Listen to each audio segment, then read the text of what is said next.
I just introduce it in Swedish and then you... Sure. Yeah. Hör.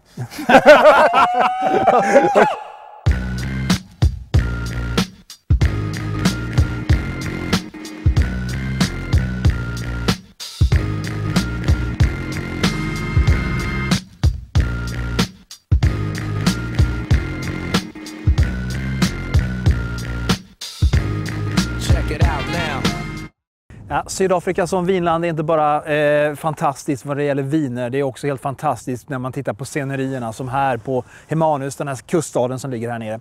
Här på andra sidan berget ligger Hamilton Russell i en dal som heter Jemel Anerde. Och Hamilton Russell gör några av Sydafrikas bästa, ja kanske till och med några av de bästa Pinot Noirerna i hela världen. Tillhör du de som fortfarande tror att det inte går att göra bra Pinot Noir utanför Bourgogne? Ja, i så fall är det dags att tänka om. För är det en myt som har krossats de senaste decennierna så är det den att Pinot Noir, druvsorten bakom de stora prestigevinerna från Bourgogne, inte gillar att resa. Hamilton Russell var och är en av pionjärerna på Pinot Noir i Sydafrika. Det var Anthonys far, Tim, som köpte egendomen 1975 i Jemel Anerde, en dal i Walkers Bay alldeles intill kuststaden Hermanus. Hos Hamilton Russell finns inga andra viner eller exklusiva reservbuteljeringar.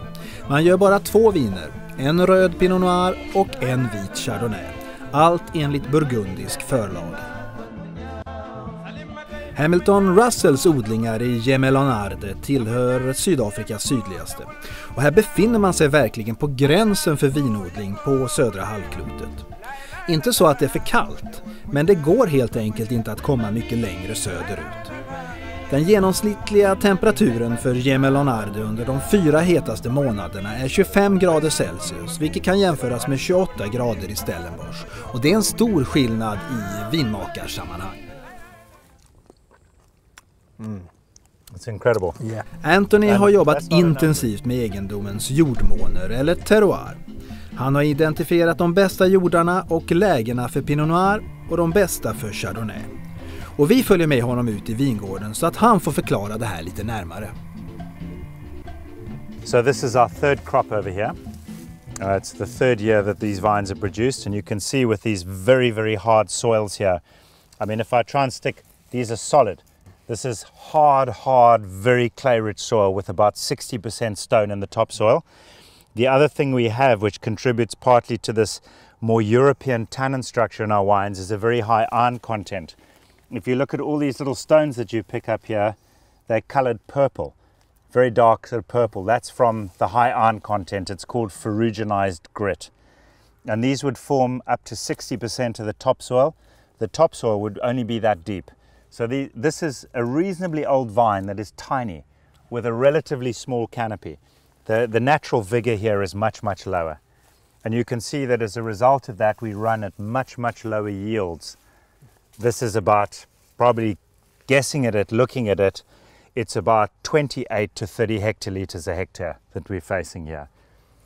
Very small yields. And that, would you say, is the key to your style of Pinot Noir? Absolutely. Yeah. The very high clay content in the soil, very similar to the Burgundian clay contents, which give you that more savoury, structured, almost tannic Pinot Noir style, rather than just soft, round, easy red fruit. And then the very low yields enable us to get a high level of concentration. And the other beauty is where we are in a slightly cooler area for South Africa, higher levels of acidity than you would usually get for the New World in Pinot Noir, and slightly lower levels of alcohol. Och Anthony, han tvekar inte när det kommer till vingården, även om det han säger ibland kan vara kontroversiellt. Som fördelen med vissa sjukdomar till exempel. Anthony, tell us a little bit about leaf roll viruses. It's not all bad, is it? No, it's not all bad. It's commercially more of a problem than it is for quality. If you take a vine like this is a mild infection with leaf roll virus. You can see what will eventually happen. The color that would go into the grapes is ending up in the leaves. At a later stage, the leaves will start curling up and actually stop functioning for ripening the vines. But over here, we have it reasonably under control. What it means is we can't have too many bunches. If we have a weak shoot, we cut off both bunches. If we have a moderate shoot, we allow one bunch. If we have a strong shoot, we allow two bunches. So what leaf roll means for us is lower yields. But if you do run a vine with a mild level of leaf roll virus at lower yields, you get a natural set of breaks on the tendency of so many New World wines to become overblown. Excessive sugar buildup, excessive alcohols, just too dramatic. Something about that beautiful Europeanness is a function of the marginality of many European vineyards. And what leaf roll does to us in what is essentially, even though we're a cool part of a warm country, is it gives you some elements of that marginality. If it becomes excessive, it's a problem. You don't get color, you don't get tannin. But over here, this is fine. These grapes are very nearly ripe. This is an early season. That shoot is only carrying one little bunch and is all the way up into the vine.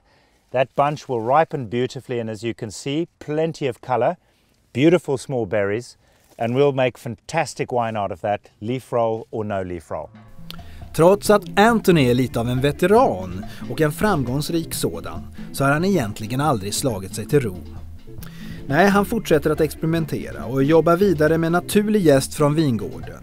Han letar nya och bättre kloner och han har börjat jäsa delar av sin chardonnay på amforor.